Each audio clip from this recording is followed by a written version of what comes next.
The chandeliers at Jefferson Grand Ballroom threw their light across the polished marble like they were proud of it. It was early May 2025, and every corner of Washington, D.C. seemed to hold its breath inside that hall. The sound of expensive glass clinking, the soft hum of strings from the stage, and the occasional bursts of laughter formed a perfect performance for people who believed they owned the room. I sat at table 17, the furthest table from the stage. My name was not printed on any program, not on the family acknowledgement list, not even on the last page. It was a deliberate erasure, and everyone at that table knew it. I felt the air around me tighten as Senator David Archer, my father, stood at the podium in a dark tuxedo. He lifted his glass toward Ethan, my half-brother, the golden boy of the Archer family. Cameras flashed like stars around him. People leaned forward, nodding as if every word he said carried the weight of history. It was supposed to be his night. It had always been his night. Vivian Archer, my stepmother, turned her head toward me. Her smile was the polished kind used by people who want to draw blood without making a mess. She tilted her champagne glass slightly, just enough for the pearls on her wrist to catch the light. What could she have possibly done? She said, soft enough to sound casual, loud enough for the entire table to hear. Carry coffee in Afghanistan. A few polite chuckles followed, quick and sharp. No one met my eyes. No one ever did. I tightened my hand around the stem of my water glass until it pressed into my skin. The cold traveled through my palm, but it could not wash away the heat building behind my ribs. Vivian leaned back in her chair with the ease of someone who had already won. Ethan smiled on cue, the practiced smile of a man who knew the spotlight belonged to him by default. I looked at the stage, not at him. The senators seated up front adjusted their jackets ready for the speech, while their wives crossed their legs elegantly, waiting to applaud the future heir of a political dynasty. That was the story everyone had chosen to believe. The narrative was clean. I was not in it. My presence at table 17 was not a family gesture. It was damage control. My father did not like messy headlines, and an empty chair would have drawn questions. So here I sat, dressed in a black gown that blended into the shadows, a prop in a show I never agreed to join. I watched him raise his glass. The lights from the stage cut across the room like a blade. They landed on Ethan and my father, not on me. I had spent years learning how to disappear in rooms like this. The trick was not lowering your head. It was breathing quietly enough that no one remembered you were there. Vivian laughed again this time, whispering something into the ear of a senator's wife. A ripple of amusement spread around the table like a current. I did not give her the reaction she wanted. I never did. I lifted my water glass slowly, carefully, as if I had all the time in the world, and took a sip. My hand was steady. My heart was not. The MC's voice filled the ballroom, announcing Ethan Archer, the pride of the Archer legacy. Applause thundered through the chandeliers. No one applauded for me. No one ever had. But that night, I knew something they did not. Their story was not the only one that existed. The weight of that truth sat in my chest like a live current. I let it build quietly. When the spotlight burned brighter, I sank deeper into the shadows. It was the last time they would mistake silence for weakness. Have you ever been humiliated in public by someone who was supposed to protect you? Fayetteville, North Carolina, was not a place where people whispered about power. They displayed it like a family crest. I grew up on the quiet edges of that town in a house where every photograph on the wall told one story, and none of them were mine. My father, Senator David Archer, built his image carefully, piece by piece, around Ethan, his perfect son. Ethan was the one who always stood in front of the cameras, shaking hands, smiling at donors, reciting lines that made adults nod as if they were witnessing a future leader being born.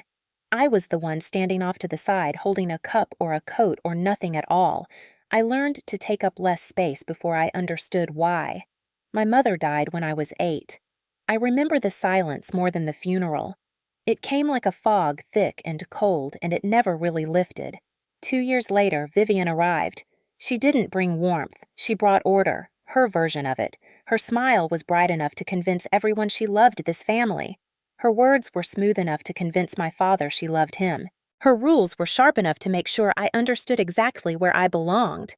The first time she told me not to speak at a family dinner. She smiled like she was doing me a favor.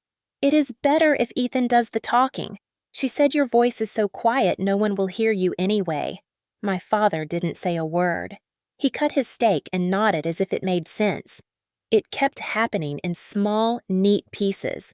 At Ethan's 10th birthday party, he got the cake, the stage, and the speech. I got the job of standing next to the table, making sure everyone had napkins. At my own birthday 2 months later, Vivian forgot to order a cake. She laughed when she remembered, then said, "You never liked sweets anyway." When Ethan won his first debate trophy, Dad took him out for dinner with local politicians. I watched them drive away from the front porch. No one asked if I wanted to come. The house felt too big and too quiet that night. These things don't happen in one dramatic moment. They happen slowly, like a thread being pulled loose from a sweater until everything starts to unravel. Vivian had a way of taking up all the air in a room without raising her voice. She was the kind of woman who knew how to control people with elegance. A small hand on a shoulder, a perfectly timed laugh, a sentence wrapped in silk that cut deeper than a knife. She didn't have to say I didn't belong. She made sure I felt it. Ethan was the star. He was the one introduced at church fundraisers as our brilliant young man. He was the one the neighbors said would follow in his father's footsteps. I was the one they smiled at politely and forgot the second I turned away. At school, teachers asked me if I was related to Ethan Archer. Their faces lit up when I said yes. They assumed we were the same. But we were not. At home, dinner was a stage. Vivian ran the show, my father backed her up, and Ethan performed in the spotlight. I learned to keep my sentences short. I learned to chew slowly and nod when spoken to. I learned not to expect anyone to look at me. The one time I tried to tell my father I wanted to apply to the military academy, he barely looked up from his papers. "That's a phase," he said. "Girls don't last in places like that." When Ethan said he wanted to join a summer program at a political institute, my father had the forms ready by the end of the day. I remember the graduation ceremony from high school. My name was called and I walked across the stage. The applause was polite and brief. When Ethan's name was called, people stood. Vivian had arranged it. I watched her mouth form the word perfect as she clapped the loudest. That was the night I understood what my place was in this family. It wasn't on the stage. It wasn't even on the sidelines. It was in the shadows where no one expected anything from me. It was easier that way, or at least that was what I told myself, because the truth was uglier. I stopped trying. I stopped speaking up.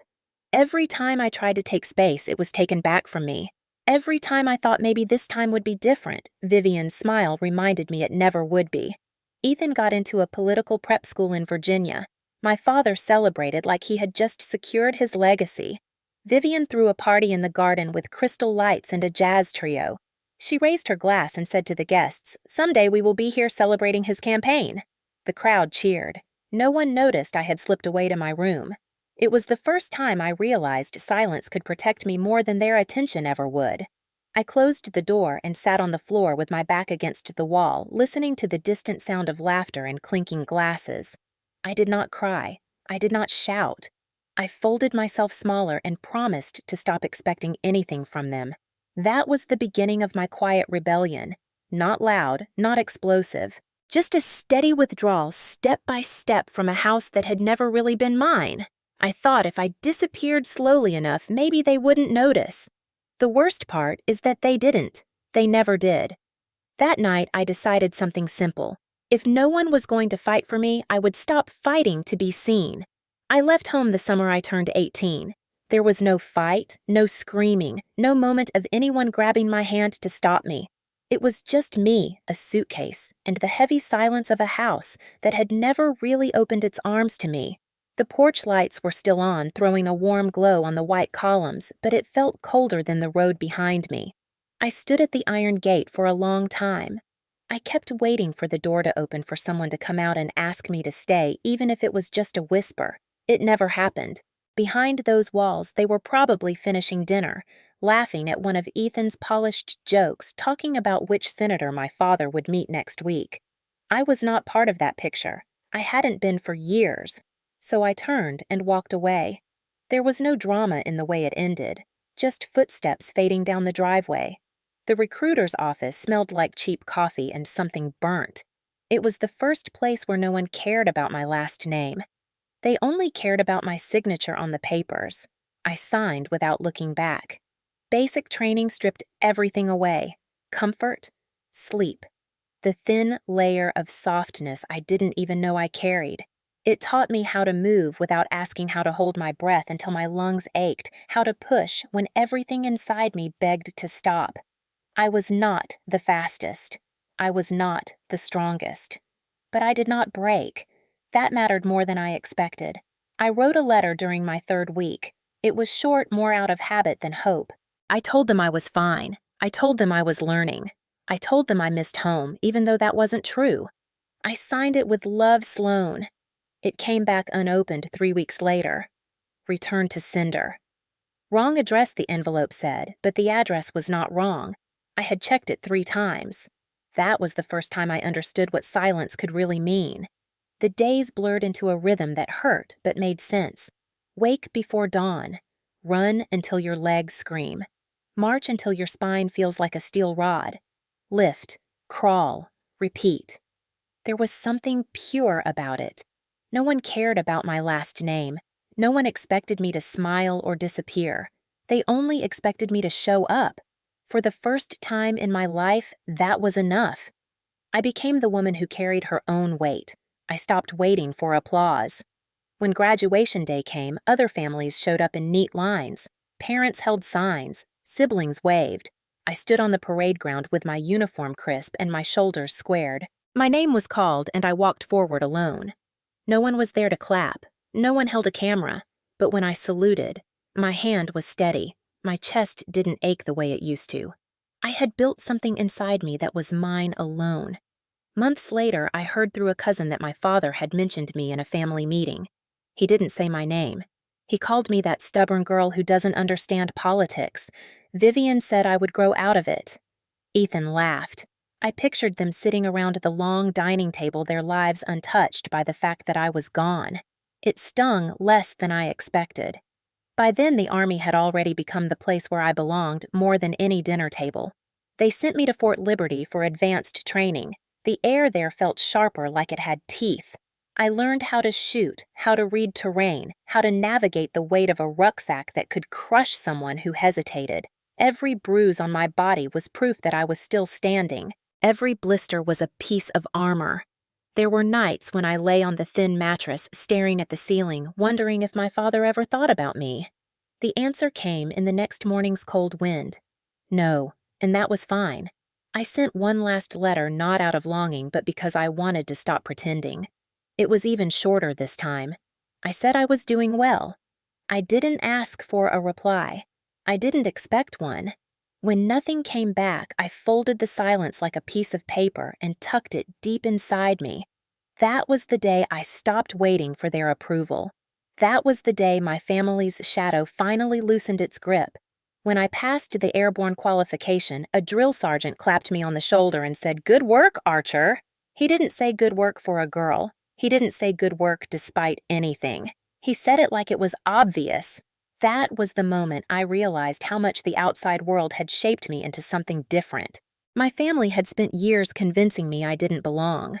The Army never said I belonged either. It simply forced me to prove that I could. And I did.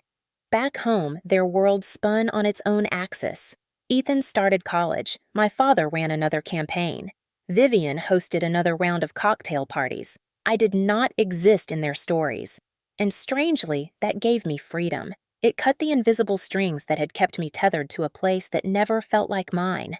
I stopped checking the mailbox for their replies. I stopped listening for their voices in my head. I built new rhythms, new scars, new strength. On the first anniversary of my enlistment, I stood alone outside the barracks at dusk. The sun bled into the horizon and the air smelled like wet grass and steel. I realized I hadn't thought about them in weeks. The girl who once stood outside the iron gate waiting for someone to stop her was gone. She had packed herself away the moment the door never opened. In her place stood someone who didn't need their approval, their applause, or their recognition. Someone who could stand on a parade ground alone and not feel empty. That was the first quiet victory of my life. No one cheered. No one noticed. but I did. And that was enough. The heat in Kandahar had a way of crawling under your skin and staying there. Even at dawn, the air was already thick and dry, the kind that burned the back of your throat. We were on a routine convoy, the kind you get too comfortable with after a while, the kind that makes you forget how fast everything can turn. I was in the second vehicle, hands wrapped around my rifle eyes, scanning the flat line of the desert. Dust clung to every surface, turning everything into shades of beige. The road looked quiet, too quiet, but that's the thing about ambushes. They don't announce themselves, they wait. The explosion ripped through the morning like the world splitting in half. The lead vehicle disappeared into a ball of fire flames, licking the sky in an orange bloom. The shockwave slammed into our truck, rattling the metal, throwing me hard against the door. My ears rang the kind of high, sharp noise that makes everything else sound distant. For a heartbeat, I didn't move. Then the training kicked in. I pushed the door open and stumbled out, boots sinking into hot dust smoke already pouring toward the horizon. Gunfire snapped from somewhere beyond the ridge. It came fast, precise, like it had been waiting for us. I didn't think. I ran. The fire had swallowed the front vehicle. I could feel the heat tearing at my skin, even from yards away. Someone was screaming. The kind of scream that makes time lose shape. I forced myself closer, breath-short ribs tightening like a fist around my lungs. The metal was warped and blackened, the door frame twisted in on itself. I could barely see through the smoke. I dropped to my knees, crawling low under the worst of it. One of the guys was trapped near the front seat. His leg was pinned under a bent panel, his face streaked with ash and blood. I grabbed the edge of the wreckage and pulled. The metal didn't move. My gloves were already hot. I shifted my weight, shoved my shoulder under the edge, and pushed until my ribs screamed. Something gave with a metallic shriek. He fell against me, coughing, eyes wide and blind from the smoke. We stumbled back together, both choking, both barely upright. I pushed him toward the others behind the truck, but I didn't stop. Someone else was still inside. The flames were getting worse, reaching up like hands trying to drag the sky down with them. The roof started to buckle. I climbed in through the side hatch, burning my knee on the frame. The second soldier was slumped near the back, motionless but breathing. The firelight flickered across his face, making him look already gone. I grabbed his vest and pulled. My shoulder slammed into jagged metal and something in the muscle tore. The pain shot down my arm like electricity. I didn't let go. I dragged him inch by inch, every breath raw. The ceiling collapsed behind us just as we hit the dirt outside. Someone grabbed him and hauled him away. I fell forward, catching myself on my hands. The ground felt like it was moving, or maybe that was just my heartbeat. My gloves were scorched. The air smelled like fuel sand and blood. For a second, everything went quiet like the world had paused. Then the crack of gunfire returned sharp and fast. I pressed my face into the dirt and started crawling back toward cover. The medevac chopper came faster than I expected. The wind from its blades tore through the smoke, whipping sand into my face. Hands lifted me, voices barked orders I couldn't fully hear. My ribs ached every time I breathed. My arm felt like someone had driven a spike through it. The world narrowed to the smell of burnt fabric, the taste of iron, the pounding of my heart. They strapped me onto the floor of the helicopter. I stared up at the metal ceiling as we lifted off the fire, shrinking below us into a red wound against the desert. I kept waiting for the panic to hit. It didn't. All I felt was the silence inside my chest, cold and solid. The base hospital was colder than the night outside. Bright white lights burned above me. Doctors moved around like ghosts in scrubs. Someone cut off my sleeves, wrapped my ribs, checked my burns. They told me I was lucky. I didn't feel lucky. I just felt empty. The two men I'd pulled out were alive. One had a broken leg, the other a concussion, but they were breathing. That was what mattered. I didn't sleep that night. The adrenaline was still moving under my skin, like static. The report came 2 days later. Words like extraordinary valor were written down in clean lines. My name was printed neatly at the top. They asked if I wanted to give a statement. I said no. I didn't need anyone to know what it smelled like inside that burning truck. I didn't need them to hear how silence can ring louder than the blast itself. I didn't want my voice to be the one telling that story. The ceremony was small. No cameras. A few officers in dress uniform, a folded flag on the table. My name was called, and I stepped forward with my arm still bandaged under the uniform sleeve. The Purple Heart was pinned to my chest, heavy and cold against the fabric. People clapped politely. No one from home was there. I hadn't told them. I didn't expect them to come if I had. A single photograph was taken. In it, I am standing straight eyes forward, the metal catching the light. Behind me is a blank wall. No proud father. No family smile. Just me. Later that night, I sat alone outside the barracks with the medal in my hand. It looked smaller up close. People talk about medals like they shine. But under the moonlight, it looked quiet, heavy, and a little tired. I didn't feel like a hero. I felt like someone who did what needed to be done because stopping would have meant living with ghosts. The days that followed blurred together. Recovery, physical therapy, the stiffness in my ribs every time I took a deep breath, the looks from people who now saw me differently. The medal changed how others viewed me, but it didn't change what I carried inside. No one saw the sleepless nights the way the smell of burning metal clung to the edges of my memory. No one saw the way silence became louder after something like that. I sent one message home out of obligation, short and simple. It just said, "I'm fine." There was no reply. I didn't expect one. If you expect nothing, you can't be disappointed. I learned that lesson a long time ago. Months later, they released me from the hospital. My body healed the way broken things do, not perfectly, but enough. I tucked the medal into the bottom of a drawer and went back to training. I never wore it in public. The medal didn't make me different. What made me different was the night in Kandahar, the heat, the screams, the silence, and the fact that I walked out of it carrying two men who would have died if I hadn't moved. When I think back to that night, I don't remember the explosion the way others do.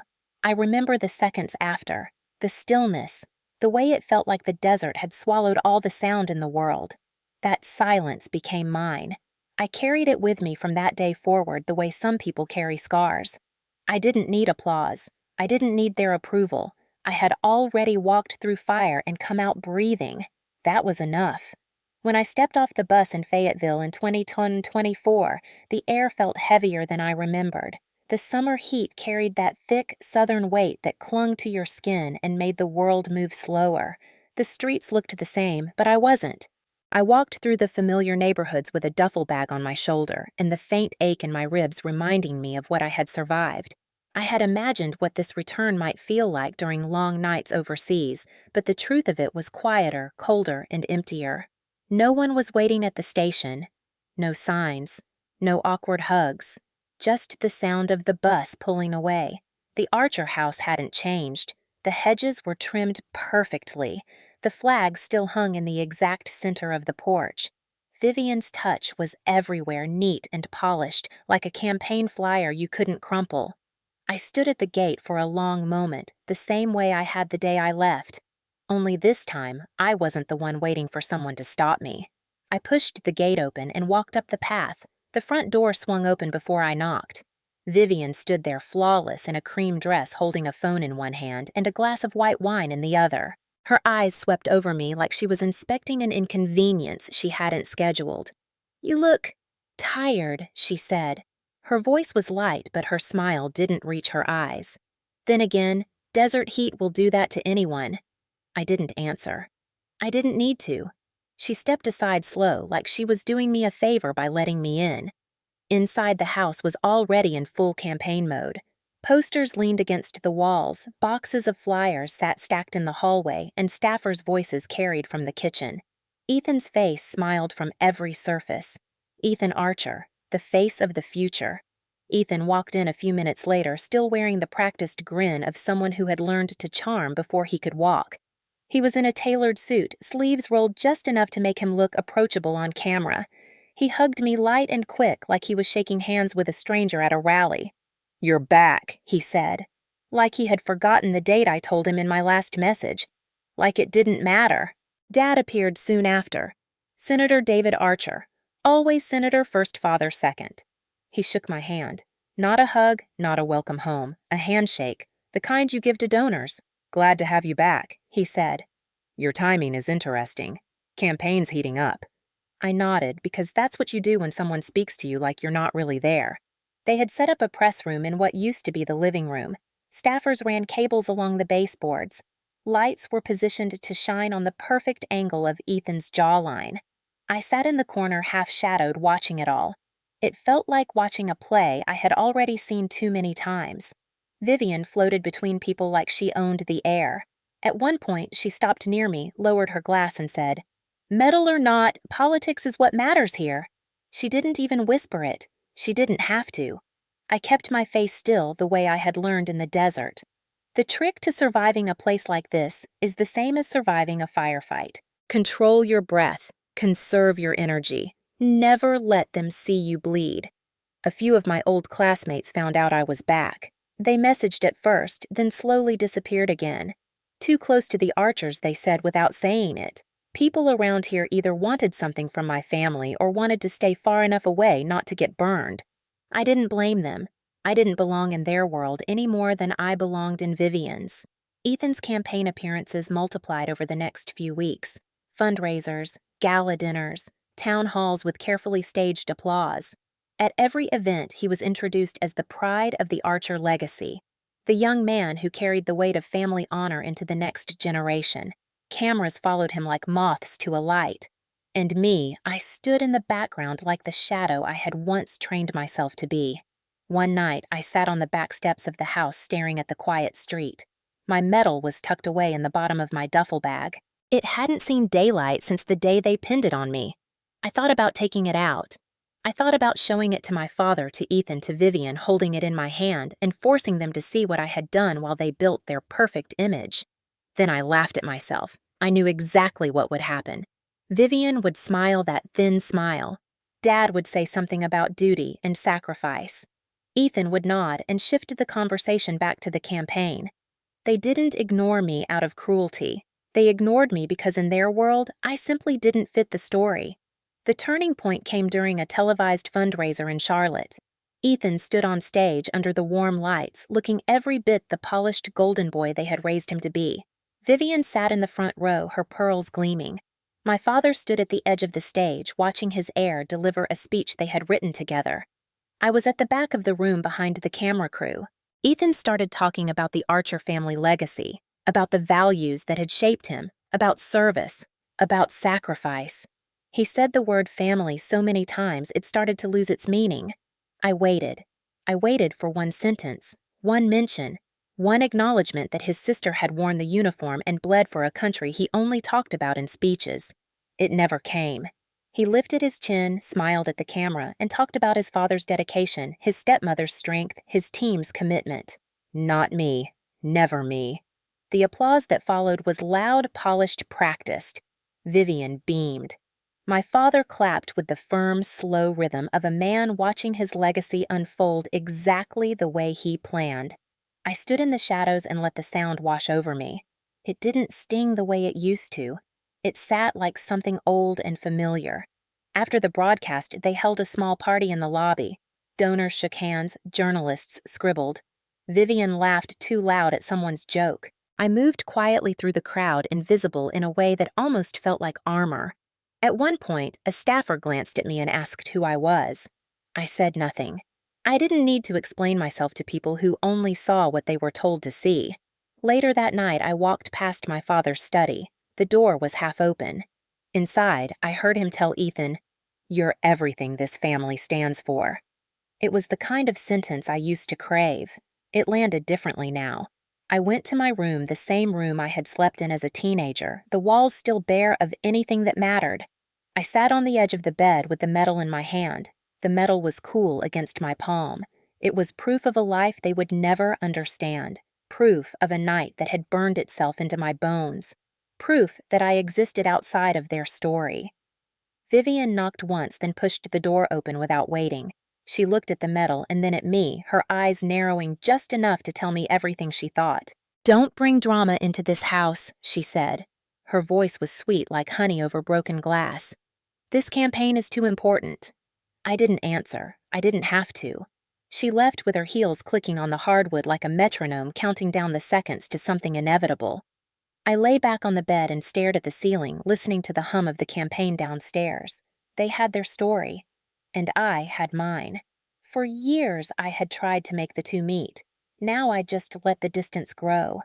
In the quiet, I thought about the night in Kandahar, the fire, the sound of the explosion, the silence that followed. That silence had felt like a wall back then. Now it felt like a shield. I didn't need their applause. I didn't need their recognition. I had already stood in the kind of heat that stripped everything false away. And I was still here. That was enough. Ethan's face appeared on television almost every night after that. His voice filled the house talking about legacy family duty. Words that meant everything to him and nothing to me. People saw a future leader. I saw a boy who had never known what it felt like to stand alone. The bitterness I once carried slowly turned into something colder, quieter. Not surrender, not forgiveness. Just the clarity that comes when you stop expecting a storm to change course. It will always go where it wants. All you can do is build your shelter and wait. The days passed like that. His face, their applause, my silence. Each part of the machine moving exactly as it had been designed. But they didn't know what was waiting down the road. They didn't know what truth could do to a room full of powerful people when it finally stepped out of the shadows. I did, and I was willing to wait. The Jefferson Grand Ballroom was drowning in light and polished laughter. Every corner of the room felt curated, designed to flatter the people who already thought the world belonged to them. I could feel the low hum of conversation weaving through the clink of crystal glasses and the soft echo of heels on marble. This was not the kind of room built for someone like me. It was built for people like my father and Ethan, men with perfectly fitted suits, trained smiles, and names printed on the evening's program. I sat at table 17, once again, placed far enough from the stage to remind me I was a guest in my own family's story. Vivian Archer glided through the room like it belonged to her. She wore a deep navy dress, every pearl on her neck positioned with precision. Her movements were soft but calculated, the kind that made donors lean closer without realizing they'd been pulled into her orbit. She stopped at our table, glass in hand, and her eyes landed on me the way someone looks at an unpleasant surprise they can't throw away. The senator's daughter, someone at the table whispered like they were trying to figure out why the senator's daughter was seated here instead of up front. Vivian smiled. It was the kind of smile that never had kindness behind it. She leaned down just enough for the people at the table to hear. "You have to admit," she said, "not everyone is meant for rooms like this. Some of us build legacies. Some just show up." Her voice was soft, the kind of softness meant to make cruelty sound elegant. A couple of the guests let out a nervous laugh. Others sipped their drinks and pretended not to hear. No one defended me. No one ever did. I held my water glass steady and focused on my breathing. Slow. Controlled. The way I used to do in Kandahar when the night was quiet, but the air felt like it was holding its breath. I had learned a long time ago that silence can be stronger than words. Vivian was good at her games. I was better at surviving worse. The MC's voice echoed through the room as they began introducing the evening's speakers. Ethan's name came first, of course. Ethan Archer, the pride of the Archer family, stepping onto the stage with the ease of someone who had never had to earn his place. Cameras followed him like loyal dogs. My father stood at the base of the stage, already basking in applause that wasn't meant for him but still fed him. Spotlight swept the crowd and landed on them, bathing their faces in gold. No one looked at me. No light touched table 17. A young staffer approached our table with a box of name cards. He placed a card in front of each seat, reading them aloud to double-check the seating arrangement. His hand paused when he reached me. He frowned, shuffled the cards, then looked at me like I didn't belong here. "I'm sorry, ma'am. There must be a mistake," he said. This seat was reserved for someone else. His cheeks flushed when Vivian let out a soft, delighted laugh. "It's all right," she said. "Sloane's used to not being on the list." The people at the table laughed again, more freely this time, relieved that the senator's wife had given them permission to. I stared at the name card in the staffer's hand. It wasn't mine. It never would be. He muttered an apology, stammering something about fixing it later, and hurried away. The sound of his shoes disappeared under the music. Vivian sipped her wine with the calm satisfaction of someone who knew she had just drawn blood. I let the silence settle. I didn't flinch. That was the only power I had ever been allowed to keep. Across the room, my father was shaking hands with a retired senator, his smile wide, his shoulders straight. Ethan was already halfway through his speech talking about legacy duty and service, as if those words were his to own. The crowd listened with rapt attention. This was their world one, where polished words could build kingdoms and silence could erase people like me. My eyes drifted to the chandelier above the stage. Light reflected off every crystal scattering across the room like broken glass. I had been in rooms where silence meant danger, where every breath could be the difference between living and not coming home. This silence was different. It was dressed in velvet and gold, but it cut just as sharp. Vivian leaned closer again. Her perfume smelled expensive and suffocating. "You should smile more," she whispered. "It's easier for people to forget you when you don't look so bitter." She walked away before I could answer her laughter melting into the hum of the crowd. I sat back in my chair, spine straight, fingers pressed to the cool glass of water, letting the memory of Kandahar steady me. I had dragged men through fire. I had carried weight she could not imagine. Her words couldn't touch me the way heat and blood once had. The waitstaff moved through the aisles, placing plates down with quiet efficiency. The ballroom buzzed with polite conversation, the kind that sounds elegant but means nothing. The senator's table at the front was lit like a stage. Vivian and my father sat side by side, their hands lightly touching on the white tablecloth. Ethan's face filled the big screens as he spoke, his voice carefully modulated to charm donors and cameras alike. When the applause erupted, it moved like a wave, polished, predictable. My table joined in, though no one at table 17 had really listened. Their eyes were on the power up front, where the real story was being told. I was invisible, but it wasn't the kind of invisibility that broke me anymore. It was the kind that sharpened me. I was not the one pretending. They were. Halfway through dinner, a journalist I recognized leaned across the table. "I didn't know you were here tonight," she said, her voice polite but curious. "I'm not sure they do either," I replied, just loud enough for her to hear. She blinked, then looked away, unwilling to linger in someone else's shadow. That was fine. Shadows can be patient. Vivian stood at the front, giving a short introduction for my father.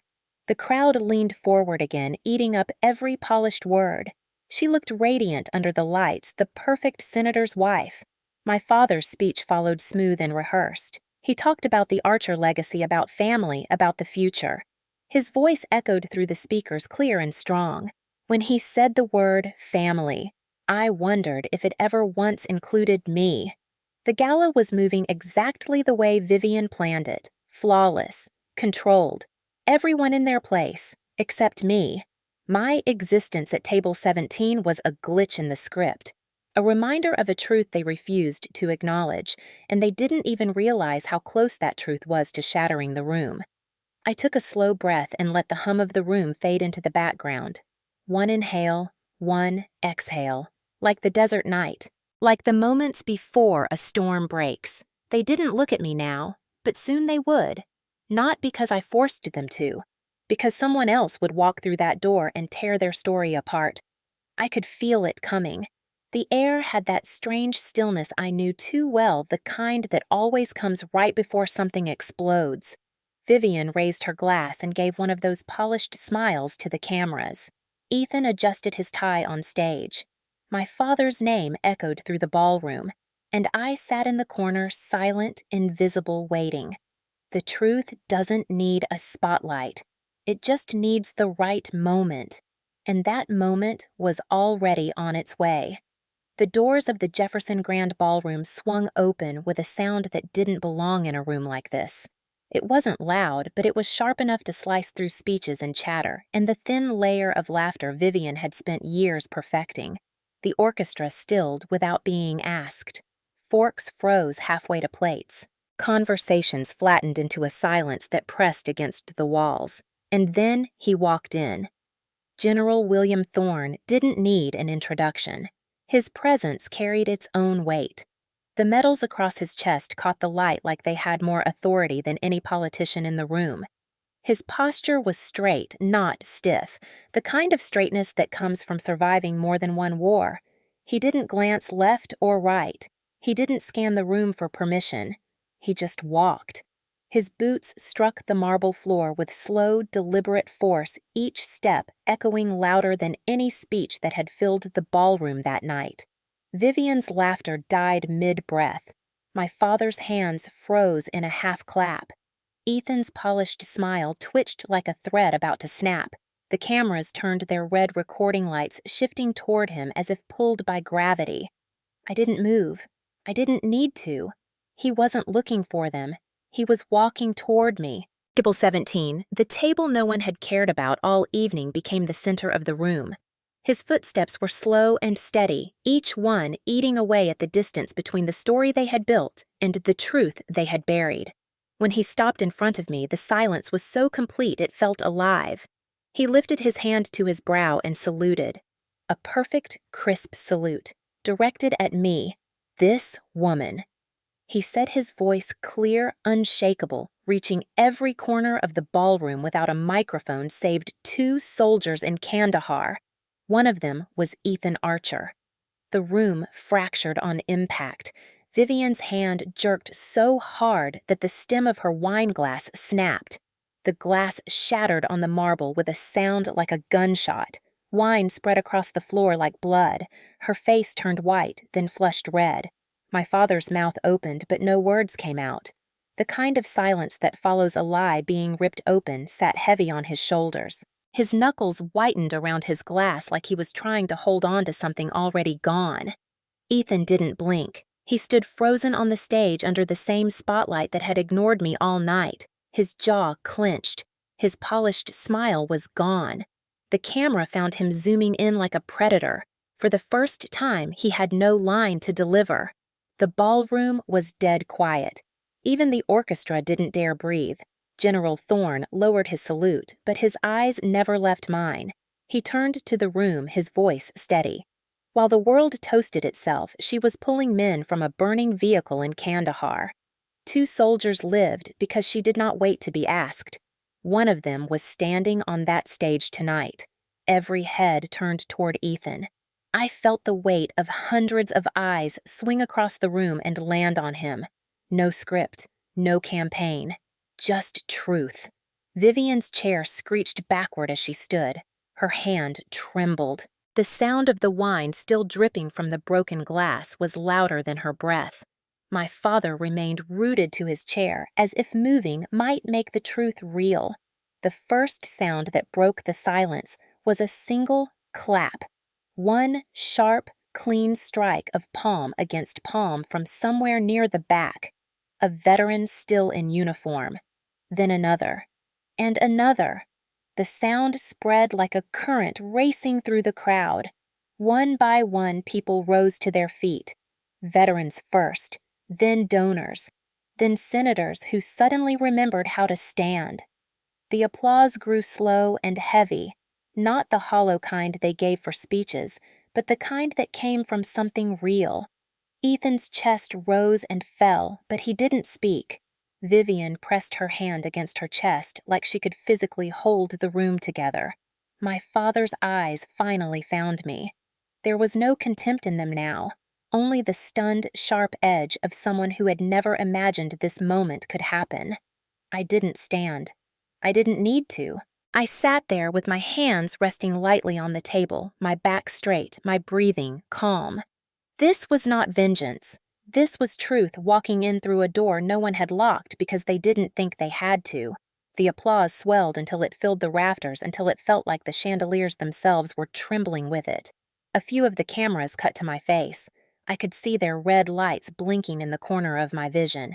My expression didn't change. My silence was louder than any speech could have been. Ethan lowered his head slowly. His hands were still at his sides, fingers curled against the seams of his suit. The spotlight that had made him untouchable all night now exposed him raw and human. Vivian whispered something to my father, but her voice was swallowed by the sound of clapping. Her carefully built world was cracking, and everyone could see it. General Thorne turned back to me, nodded once, and took a step aside. He didn't need to say anything else. His job was done. He had brought the truth into the room, and truth once spoken doesn't go back to sleep. Somewhere in the chaos, a journalist yelled a question at my father. Another shouted Ethan's name. Microphones lifted like spears. No one was looking at Vivian anymore. No one was looking at the donors or the politicians or the chandeliers. They were looking at me, and I just breathed. If it were you, would you stand up and fight, or would you let the truth speak for itself? The applause didn't break apart like a roar. It grew like a wave, slow, unstoppable, rolling across the room until every corner of the ballroom was forced to feel it. Even those who had once looked away couldn't anymore. My father stood slowly, his shoulders stiff. Ethan followed. Their eyes met across the distance between stage and table 17. I saw a flicker of something in Ethan's face. Recognition. Shame.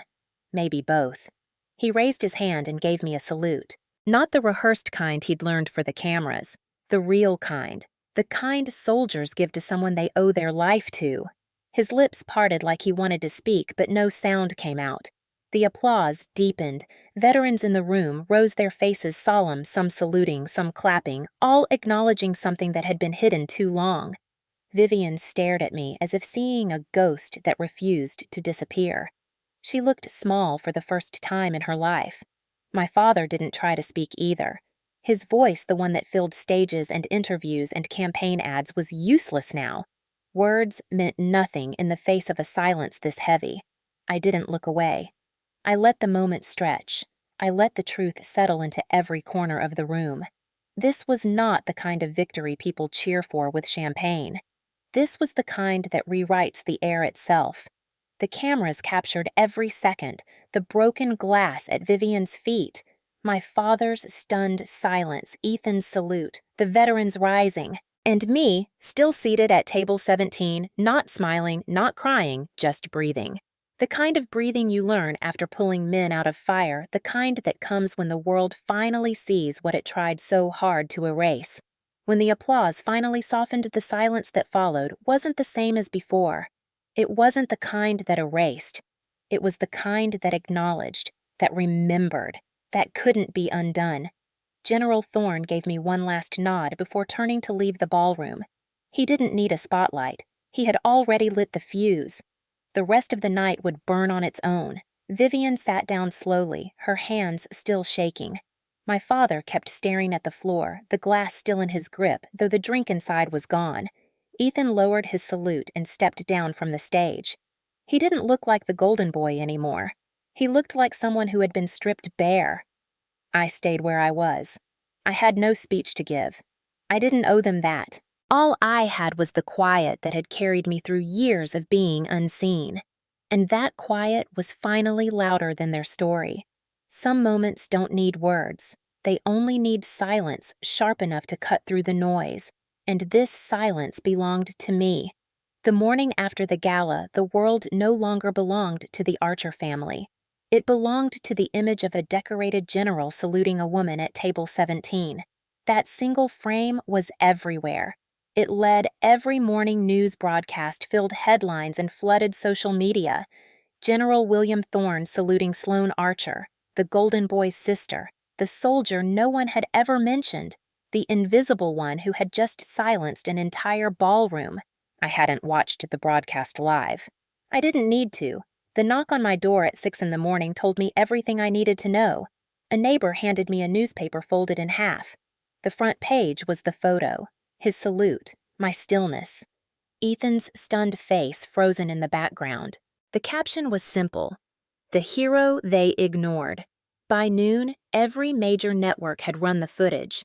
Commentators dissected the expression on Ethan's face, the silence of my father, the way Vivian's wine glass shattered. Sponsors began issuing polite statements about integrity and transparency. Donors who had once lined up to shake my father's hand started calling for answers. Some pretended to be shocked. Others were just scared. The Archer campaign was built on a polished story. Now the cracks were everywhere. Vivian was trending online for all the wrong reasons. The clip of her laughing at the name card mishap circulated with subtitles and slow-motion edits. It wasn't the cruelty that shocked people. It was how casual it was. Ethan's office scrambled to do damage control, but nothing they said could drown out the sound of applause that had filled the ballroom the night before. The applause was louder than their spin. I stayed quiet. I didn't give interviews. I didn't step into the spotlight they had tried to keep from me. I let the storm move on its own. I had learned years ago that silence in the right moment can do more damage than any speech. Within a week, the senator's approval ratings started to slide. Donors withdrew commitments. Political analysts whispered the words integrity gap like a mantra. Ethan was forced to cancel 3 appearances. Vivian disappeared from public view after a journalist shouted her question about that night at a press conference. No one had to say the word disgrace. It was already written between every line of their stories. And then came the interview. Ethan was on live television.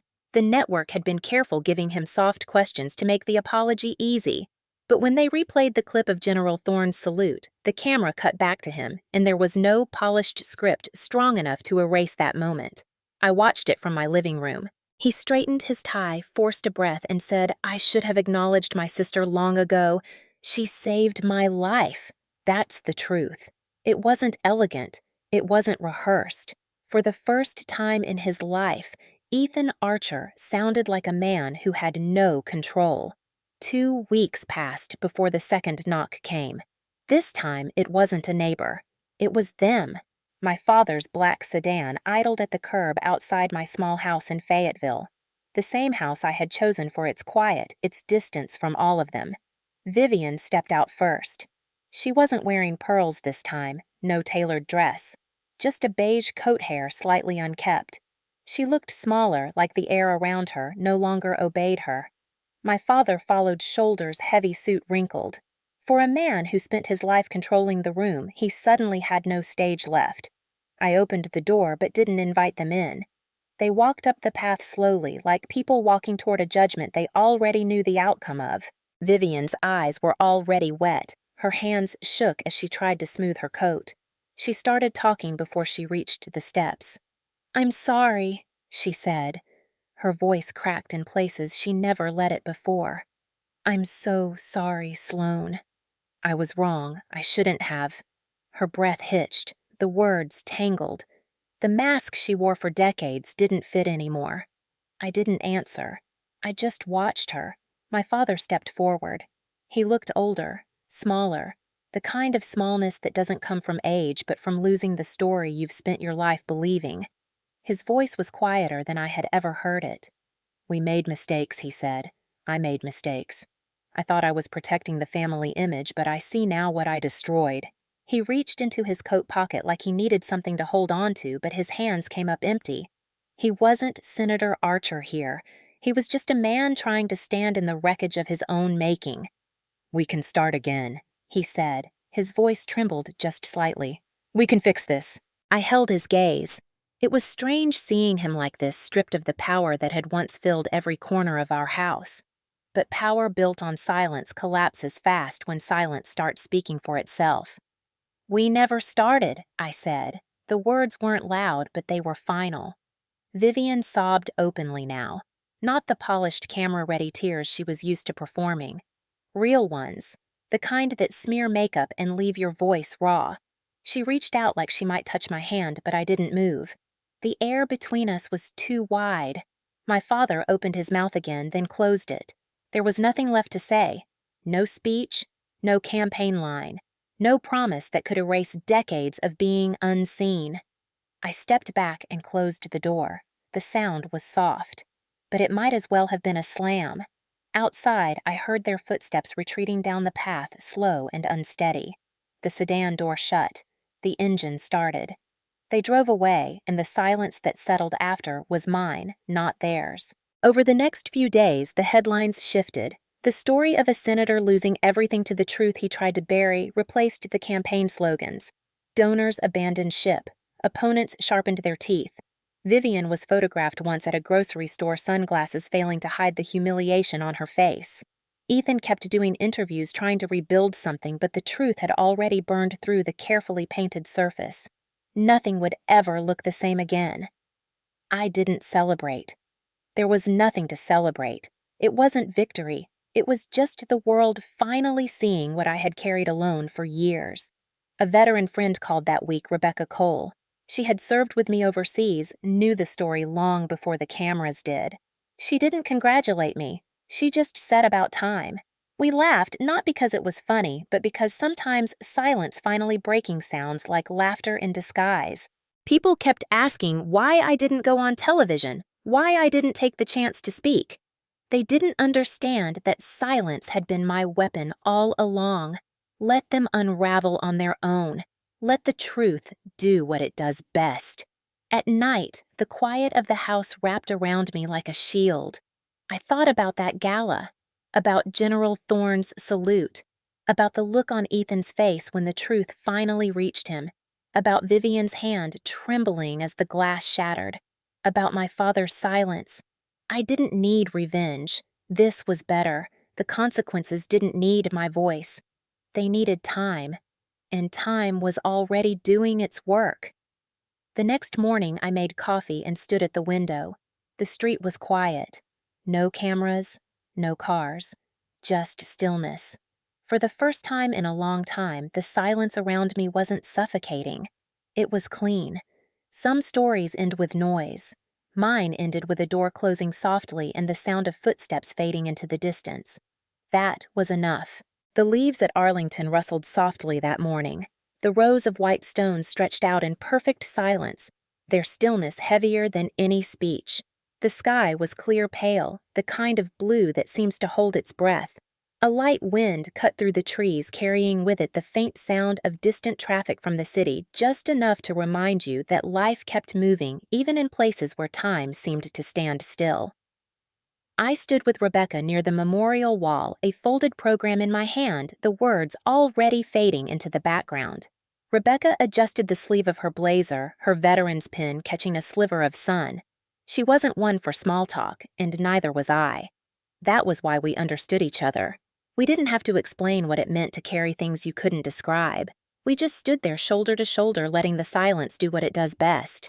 A chaplain spoke in the distance, his voice even and steady reading names I didn't need to know to feel the weight of them. I had been to too many ceremonies like this. Each one reminded me why I had survived and who hadn't. When the rifles fired the salute, the sound cracked through the air like thunder. For a split second, I wasn't in Arlington anymore. I was back in Kandahar. The explosion tore through the morning. The sky turned to fire. The smell of smoke hit the back of my throat sharp and thick. A man screamed. My hands burned against twisted metal. I heard my breath echoing inside my helmet, quick and shallow, the kind of breath that doesn't belong to anyone calm.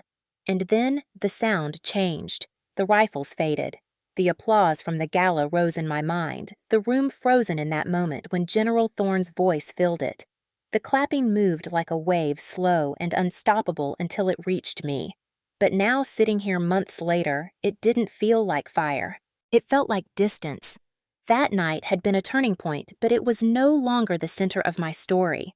It was just a door I had finally walked through. The ceremony ended quietly. People began to drift away, their coats fluttering in the wind. Rebecca placed her cap under her arm and nodded toward me. "You staying a bit?" she asked. I nodded. She didn't push. She never did. She knew some silences aren't meant to be filled. She squeezed my shoulder once before heading toward the parking lot. I walked to the steps near the main archway, sat down, and let the city stretch out before me. From here, Washington, D.C. looked almost peaceful. Lights blinked in the distance, traffic hummed, and somewhere beyond the trees, people lived their lives untouched by anything I had been through. I liked it that way. The world didn't owe me its attention, and I didn't owe it an explanation. I pulled the letter from my jacket pocket. Ethan's handwriting was neat, careful, like he'd rewritten it a few times before sending it. It had arrived 3 days ago. No return address, just my name and a short note inside. Sloan. I don't know how to start. I don't know how to explain years of pretending I didn't see you. I don't expect forgiveness. I just want you to know I finally see you. And I am sorry. Ethan. I read it once slowly, letting each word land. I didn't feel anger. I didn't feel forgiveness either. Just quiet. He was trying to untangle a story that had been written long before he had the courage to look at it. That was his journey, not mine. I folded the letter carefully and tucked it back into my pocket. I didn't need to answer. Some things don't require a response. The sun dipped lower, washing the sky in gold. My hands rested on my knees steady. I thought about everything that had led me here. The iron gate the night I left home. The heat in Kandahar. The medal ceremony no one came to. The gala, the salute, the sound of Vivian's glass breaking. The door closing on my father 2 weeks later. And now this quiet. The kind that doesn't erase what happened, but makes space for something new to begin. For years, I had lived as the shadow in someone else's story. The girl at table 17, the soldier no one mentioned, the daughter no one claimed. But I had walked through fire. I had carried lives on my back. I had watched the truth tear through the lies they built. And standing here now, I realized I didn't need their recognition. I never had. Rebecca called later that evening. She wanted to finalize the veterans program we were building together in Fayetteville. It wasn't flashy. It didn't make headlines. It was a small community space for returning soldiers to find their footing without having to pretend they were fine. That was the kind of work that mattered to me now. Not the kind that came with applause, but the kind that left something steady behind. I told her I'd be at the meeting tomorrow. She didn't say anything sentimental. She just said, "Good." That was enough. As the sky shifted to dusk, the cold crept up through the stone steps, but I didn't move. My life wasn't about their house, their campaign, their ballroom anymore. It was about this quiet, about the choice to build something on my terms. Somewhere behind me, a bugler began to play taps. The notes floated through the air, soft and slow, wrapping around the graves and the wind. I closed my eyes. In the space between each note, I could still hear the echoes of applause. But they were faint now, like a sound from another lifetime. I opened my eyes and looked out at the city lights again. No cameras, no microphones, no one waiting for me to speak. Just me. That was the kind of peace no one could hand me. It had to be claimed. The last light of day fell across the graves like a curtain drawing closed. My breath was steady. My hands were warm. I reached into my pocket and touched the folded letter. Then I let go. I didn't need to carry it with me any further. Tomorrow, I'd meet Rebecca at the community center. We'd drink burnt coffee and argue about logistics and laugh about things only veterans understood. It wasn't glamorous. It wasn't loud. But it was real. The gala felt a world away now. Vivian's power, my father's speeches, Ethan's spotlight, they were just parts of a story I no longer belonged to. And I liked it that way. I stood, brushed the dust from my hands, and turned toward the gate. The night had settled in fully, the air cool and clean. The silence that had once been my prison was now my choice. My life wasn't about erasing the past. It was about deciding how much space it got to take in the present. I walked down the path slowly, my boots crunching against the gravel. Somewhere far away, traffic moved. Life went on. And for the first time in years, I felt like I wasn't walking away from something. I was walking towards it. Not the story they wrote for me. The one I wrote for myself. I did not stand up to defend myself that night because I didn't have to. The truth did it for me. It didn't need a speech. It didn't need anger. It didn't need me to shout my worth into a room that had spent years pretending I wasn't there. All it needed was a single moment. One door opening. One salute. One silence that was louder than every lie they had built. That night changed everything, not because I became someone new, but because I stopped asking for permission to exist in a story that was always mine. For years, they thought silence meant weakness. They mistook quiet for surrender. But silence, when held long enough, turns into something else. It sharpens. It hardens. And when the truth finally stands beside it, silence becomes a blade. It cuts cleanly through every performance, every carefully painted face, every polished lie. I watched it happen in real time. Vivian's glass breaking, my father's voice disappearing, Ethan's pride folding in on itself, and me sitting still breathing, letting the truth do what it does best. The sound that filled that room wasn't mine. It belonged to the people who finally saw. The veterans who stood up, the donors who fell silent, the cameras that captured what no one could unsee. A single moment pulled their story apart and handed it back to them in pieces, and I didn't need to say a word. I carried that quiet with me long after the night ended. It followed me through the headlines, through the interviews I never gave, through the house where they came to ask for forgiveness I never promised. It followed me to Arlington, to the steps beneath the archway, to the sound of taps folding into the wind. It was no longer the silence they forced on me. It was the silence I owned. You don't need to shout for justice to exist. Sometimes justice whispers. It arrives slowly, carried on the weight of years you thought had been wasted. It arrives in the moment their power crumbles, not because you fought them in their arena, but because you walked away and built your own. That is why I didn't open the door when they returned asking to begin again. Because we never began, and because some doors once closed are meant to stay that way. The applause from that night still lives somewhere in my memory, not because I needed it, but because it marked the moment the silence shifted. I can still hear it faintly sometimes in the distance behind the sound of the city, behind the soft rustle of leaves at Arlington. It isn't the sound of victory. It's the sound of truth finding its voice without needing mine. If the person who once silenced you stood in front of you today, what would you do? Would you shout? Would you fight? Or would you let the truth speak for itself? Think about it. Some of the loudest reckonings happen in the quietest rooms. Your turn.